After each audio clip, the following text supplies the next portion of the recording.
Hello guys, this is Adip. Welcome to my channel Movement Science, where I simplify biomechanics with Joe. So if you're new to this channel, consider subscribing. Also check me out on Instagram, where I post pictures of my notes and also put out some daily MCQs. The reference time for all the topics that I'm going to cover will be mentioned down in the description, so check that out and let's get started.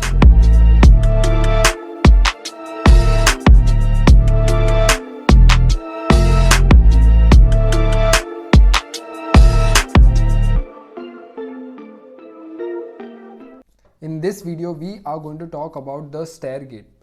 Now, what we will be covering here is basically the phases of the stair gait, and then we will compare it to your level ground gait. How is it different from it, right?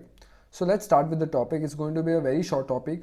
We won't go into too much depth of it. We'll just cover the basics and finish off the topic, right? So let's start.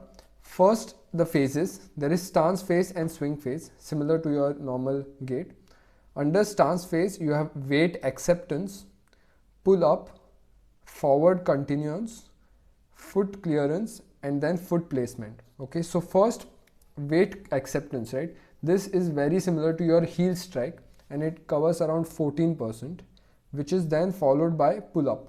Now, pull up is a single limb support part where your body is supported only by one foot, and it will cover around 14 to 32% of your whole gait phase. So now if you take Joe, first during weight acceptance, he'll be just putting his weight on the step, after which there is the pull up phase where he will push through the ground and come up, and during this whole coming up process, if you can see, his only one foot is in contact with the ground, right? Other one will be in air. So that is your pull up phase.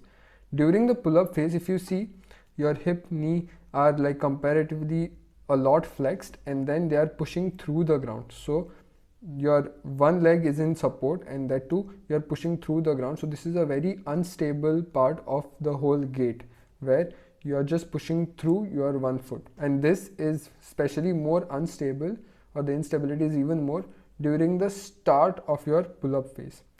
Then after this is the forward continuance, where your other leg almost becomes straight, right, and the other leg starts to go for swing phase. This is similar to your mid stance, correct, in the normal gait, and the forward continuance involves 32 to 64%. Mid stance plus toe off, it is similar to that. And then after this comes the swing phase. Swing phase has two parts.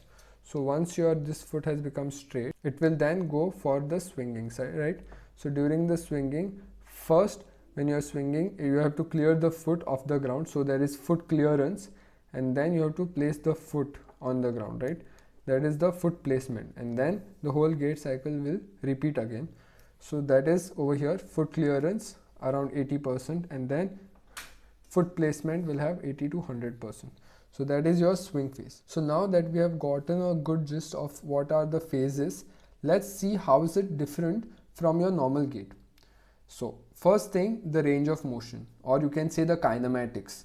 So range of motion is much higher at hip, knee and ankle, all the three joints of your lower limb. The range of motion is much more higher, and also the trunk flexion that is seen during ascending, that is going up, is 2 times more.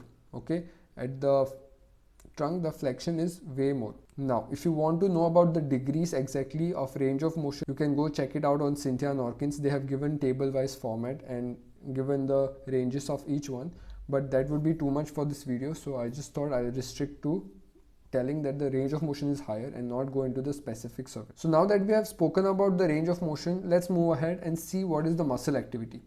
During ascending, what we see is there is a large amount of positive work or concentric work of the muscle, whereas during descending, while coming down, there is a large amount of negative or eccentric work of the muscles. Now this positive work is done by your hip flexors, that is rectus femoris, then vastus lateralis, that is your knee extensor, and then gastrocnemius. Let us see how. So when you are going up, you do hip flexion, so there is rectus femoris activation. Then you are pushing up, so there is knee extension, and then this extension is created by your lateralis, and then also you will be pushing through the ground, so your gastrocnemius will also be working, right? Apart from that, glutes also will be working to create that extension. And then descending, when you are coming down, what will be happening? you will place your foot down, and then this foot will absorb all the forces down as you come down, right? So what will be happening, your hip abductors will be working for the stability part, correct? As we have seen so many times, the adduction is controlled by your abductors of the hip. So hip abductors will be working. Again, you will be accepting the weight when you are going down, right? So that controlled plantar flexion that will be occurring at the ankle as you are going down, landing, the controlled plantar flexion will be done again by the ankle plantar flexors. There is gastrocnemius. So going up, it is the concentric work. Going down, it is the eccentric work, right? Now the eccentric activity that we are talking about, it will be very similar to your normal gait, that is on the level ground gait. However, the eccentric activity works, it will be very similar to it. But the only difference will be, all these activities, they will be much more in magnitude, that is around 3 times more in magnitude. Now what does that tell us? This higher magnitude will basically create increased moment, and this can be a cause of mobility issue for patients of OA and PFPS. OA is what? Osteoarthritis, and PFPS is patellofemoral pain syndrome. So the stresses at the joints will be much more because the magnitude of muscle contraction and the forces generated will be much more, right? So this can be a problem for patients like osteoarthritis and PFPS.